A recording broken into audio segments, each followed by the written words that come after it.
अस्सलाम वालेकुम जी, welcome back to my channel. उम्मीद को सब खैरियत होंगे। आज की वीडियो में डिस्कस करने जा रहे हैं कि 2024 में क्या आपको पुर्तगाल आना चाहिए।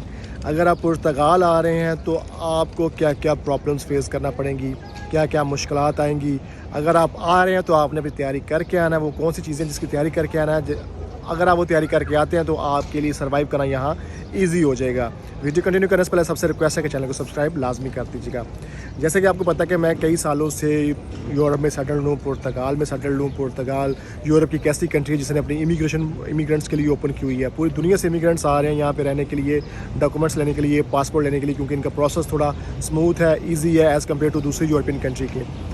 तो जब लोग यहाँ आते हैं, लोग अपनी रिसर्च करके नहीं आते, स्पेशली हमारे एशियन लोग और ऐसे ही आ जाते हैं, या फिर अपने रिश्तेदार या किसी ऐसे बंदे की बातों में आके भाई हम आपको सपोर्ट करेंगे, आप आ जाएं।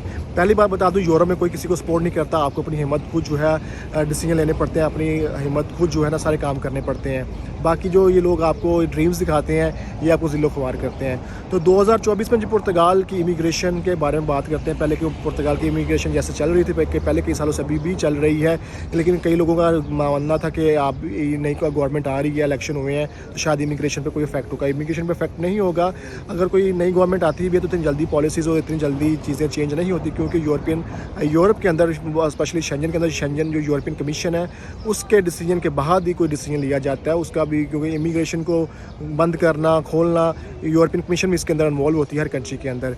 तो भाई पुर्तगाल की इमिग्रेशन 2024 में स्मूथ है, आप आ सकते हैं, इमिग्रेशन ले सकते हैं, लेकिन प्लानिंग करके आएँ। यहाँ पे आपको जो हमारे जो एशियंस को जो मोस्टली जो प्रॉब्लम्स आ रही हैं वो घर की आती है। हाउसिंग क्राइसिस ज़ाहिर है 2022 में या 21 की बात करें तो तब ये हाउसिंग क्राइसिस नहीं थे, लेकिन अभी हाउसिंग क्राइसिस बहुत ज़्यादा हो रहे हैं क्योंकि बहुत ज़्यादा इमिग्रेंट्स आ रहे हैं यहाँ पे। पहला सबसे बड़ा आपको मसला जो हाउसिंग का आता है कि आपको घर मिलना मुश्किल हो जाते हैं।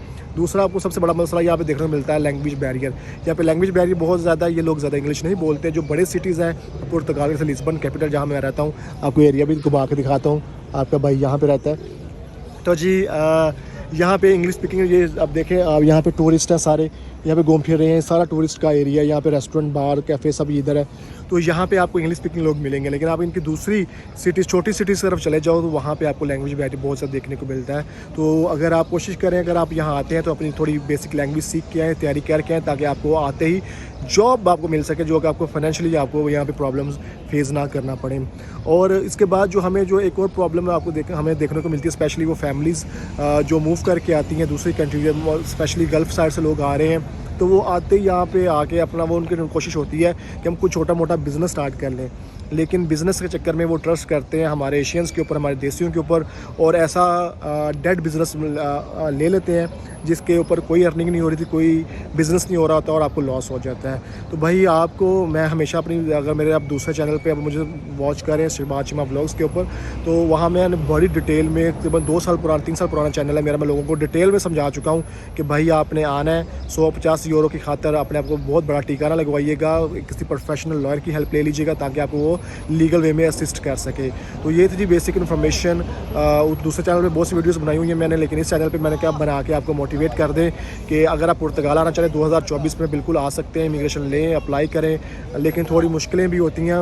मुश्किलात के बाद ये आसानियाँ भी आती हैं, इसलिए मैं हमेशा अपनी वीडियोज़ में मोटिवेट करता हूँ, डीमोटिवेट मैंने कभी भी नहीं किया किसी को। बाकी भाई को इंस्टाग्राम पर लाजमी फॉलो कर लीजिएगा और इस वीडियो के नीचे कॉमेंट करके हेलो हाई भी कर लीजिएगा। आपके हेलो हाई करने से कमेंट के अंदर मेरी हौसला अफजाई होती है। मिलते हैं नेक्स्ट वीडियो में जी, अल्लाह हाफिज़।